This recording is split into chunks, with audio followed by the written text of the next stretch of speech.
एक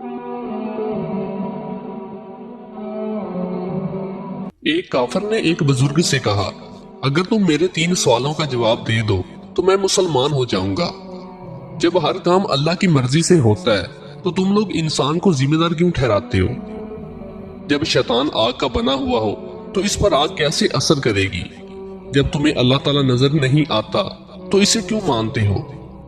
बुजुर्ग ने इसके जवाब में पास पड़ा हुआ मिट्टी का ढेला उठाकर इसको मारा।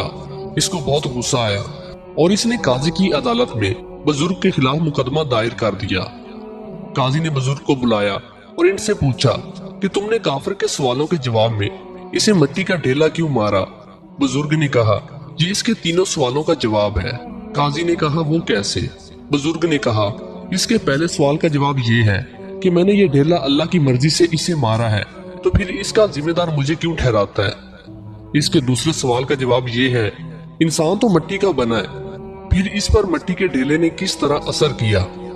इसके तीसरे सवाल का जवाब ये है कि इसे दर्द नजर नहीं आता तो इसे महसूस क्यों होता है? अपने सवालों के जवाब सुनकर काफिर फौरन मुसलमान हो गया। दोस्तों, जो लोग अल्लाह ताला के लिए अपनी जिंदगी वक्फ कर देते हैं, अल्लाह रब्बुल इज्जत इनकी तरबियत करते हैं और किस मौके पर क्या बात करनी है अल्लाह ताला इन्हें समझा देता है।